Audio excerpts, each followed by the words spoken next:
대한양궁협회 홈페이지에 최근 일어난 중학교 양궁부 학교폭력 사건의 피해자 친형입니다라는 글이 올라왔습니다.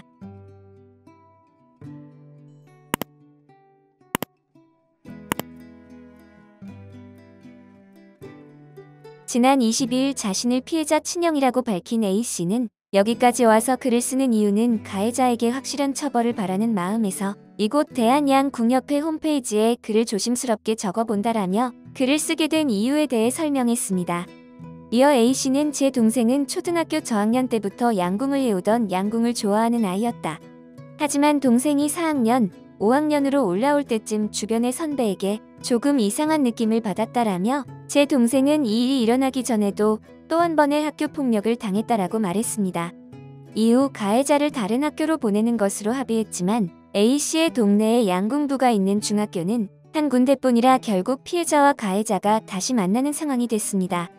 A씨는 최근 이 사건이 터졌을 때 우연히 동생이 등 쪽을 보게 되었는데 큰 상처가 생겨 있었다. 당시는 생활기록부나 대입을 준비하는 상황이라 잘 몰랐는데 등에 상처가 뭐냐 물어보니 눈치를 보며 아무것도 아니라 했다며 일주일에서 2주일 정도 지났을 때 말을 해줬다. 양궁부 선배가 자신에게 화를 쐈다고. 정말 황당하고 믿기지 않았다. 근데 뉴스가 딱 뜨더라라고 당시의 상황을 설명했습니다. 그러면서 부모님이 처음에 사과한다면 합의를 해볼 상황이었지만 상대편 부모님이 적반하장으로 나와 부모님께서 화가 잔뜩 나 언론에 제보한 상황이었다라고 전하며 자신의 동생에게 들었을 때는 일을 크게 만들면 양궁부가 해체가 된다는 명분으로 합의를 요청했다 말했습니다.